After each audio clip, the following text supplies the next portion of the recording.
Donc ça avant c'était une rivière. Voilà. Aujourd'hui c'est une immense décharge. Il y a de l'eau là-dessous, hein, mais c'est dur à deviner.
Chaque année, le monde gaspille 1,3 milliard de tonnes de nourriture.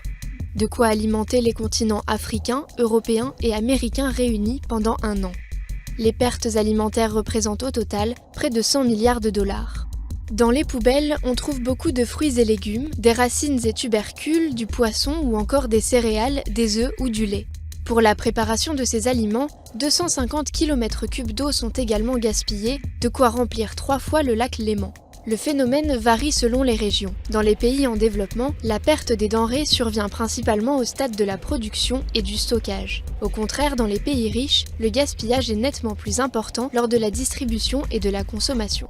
Face à ce risque, les campagnes de sensibilisation se multiplient. Elles conseillent aux producteurs de coopérer pour éviter la surproduction, d'installer plus d'infrastructures de stockage et d'envisager la vente directe au public pour éviter les normes des supermarchés. Du côté des consommateurs, ils sont invités à réduire les quantités d'achat et à opter pour le recyclage. D'autres proposent d'oser la mode du doggy bag, déjà très populaire dans de nombreux pays.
Madame, Monsieur, bonsoir. Encore de fortes chaleurs en ce 17 août 2050 avec un soleil de plomb à peine voilé.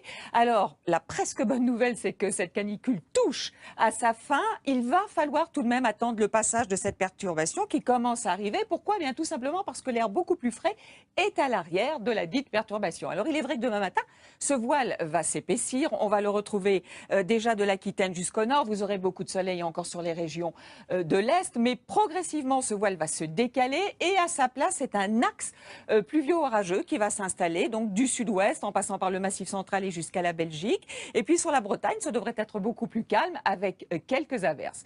Que nous dit la masse d'air? Eh bien que nous ne sommes pas les seuls, figurez-vous, en France, à subir cette canicule. Regardez cette masse d'air extrêmement chaud qui englobe toute l'Europe. Et où se trouve l'air plus frais dont je vous parlais? Ici, à l'arrière de la perturbation. Donc il n'est pas encore là. Et demain matin, les températures seront déjà très élevées, notamment à Paris, à Perpignan ou à Nice, avec 26 degrés. Et dans l'après-midi, on atteindra ou dépassera encore les 40 degrés, 41 à Agen, 41 à Strasbourg, 40 dans les capitales, 42 pour Lyon et jusqu'à 43 degrés prévus à Nîmes. Alors me direz-vous, tout ceci n'est que fiction pour 2050.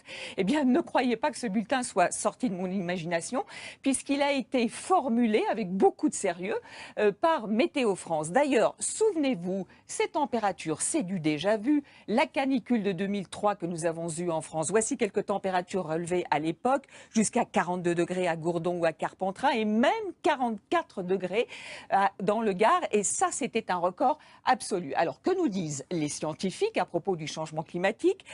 Qu'il est prévu jusqu'en 2050 que nous risquons d'avoir une canicule un été sur 4 en France. Qu'en cette année 2014, il a été observé que les mois d'avril, mai, juin, août et septembre ont été les plus chauds jamais enregistrés sur la planète, non seulement sur Terre, mais aussi à l'échelle des océans et des mers. D'ailleurs, souvenez-vous, fin septembre, la température de la Méditerranée était de 24 degrés, 2 degrés au-dessus des normales de saison. De ce fait, beaucoup d'évaporation avec de l'air chaud en provenance d'Afrique, formation d'orages extrêmement violents qui, en arrivant sur Terre, ont provoqué des orages et notamment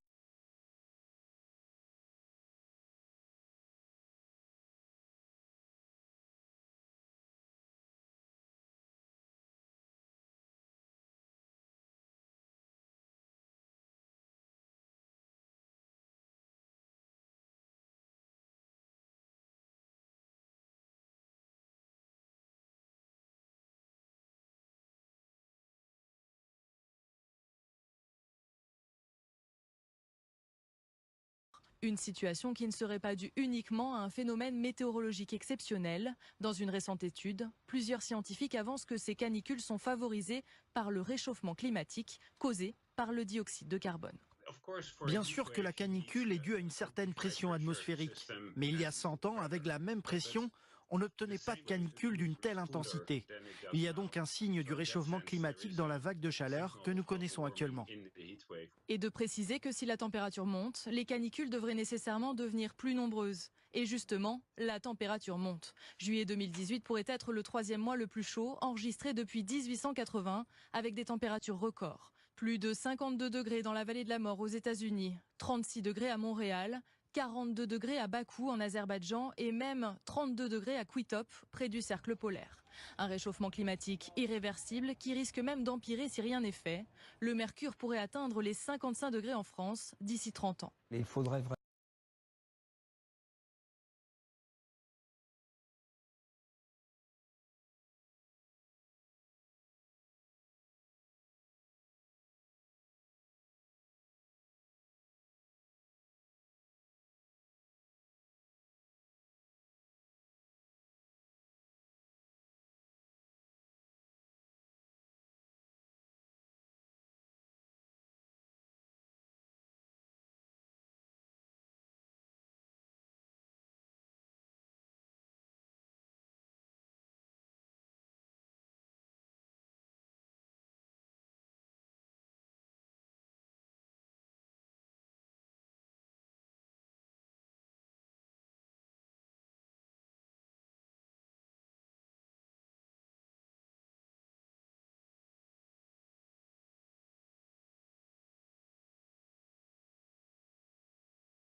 En blanc, les glaces persistantes. En bleu, les glaces saisonnières.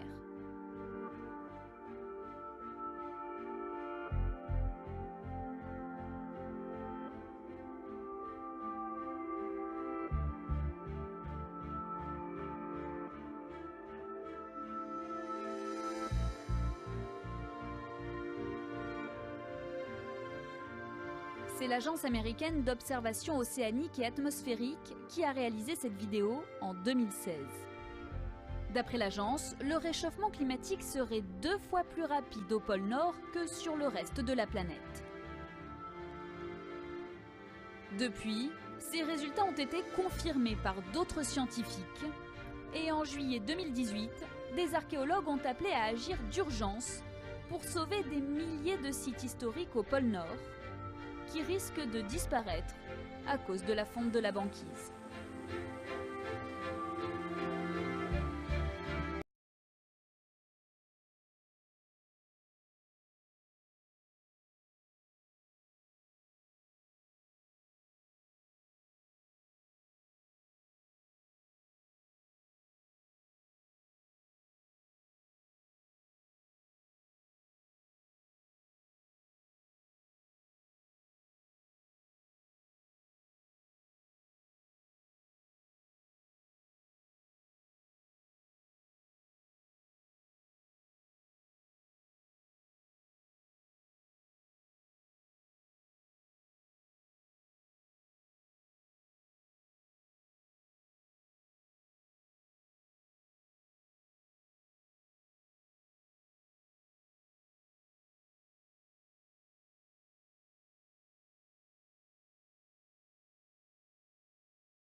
Je m'appelle Maurice Féchet, j'ai 72 ans, je suis producteur de lavande et j'ai décidé d'attaquer l'Union européenne en justice. Nous sommes à Grignan, en Drôme provençal, où les conséquences du changement climatique sont déjà bien visibles. Les emblématiques cultures de lavande en souffrent énormément. Et ici, un cultivateur a décidé de se battre. Bonjour Hugo. Merci de nous recevoir. Je t'en prie. Ça fait combien de temps que vous êtes installé ici? Ça fait, moi, depuis 1969.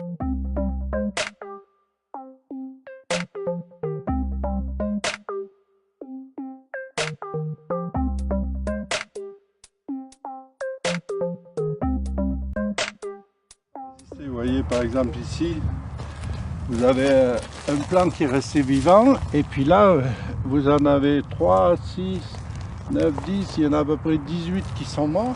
Depuis une dizaine d'années, on a des excès climatiques qu'on n'a jamais eu. Vous avez par exemple il y a 5-6 ans, on a eu une année de sécheresse assez poussée. L'année d'après on a eu des pluies diluviennes, ça a noyé toutes les parties en creux. Et la troisième année, on a eu un gel de printemps au début mai. En 3 ans, on est passé de 27 hectares à 5 hectares. Le réchauffement climatique, quand on habite en ville, ça peut être un peu abstrait. Ici, oui. Là, c'est très concret. Ah ben nous, on y est confrontés tous les jours et on le vit au quotidien, quoi. Et on le ressent, mais c'est pas seulement sur les cultures. Vous avez des oiseaux qui ont disparu. Cette année, on en a vu très peu. On en a vu très peu, alors qu'avant, on était réveillés par leur passage. Voilà, tu vas avoir le tas. Là, c'est la récolte de l'année. Ça va faire, dans le meilleur des cas, 20 tonnes de fleurs, quoi. Alors qu'avant, on arrivait à faire 50 tonnes.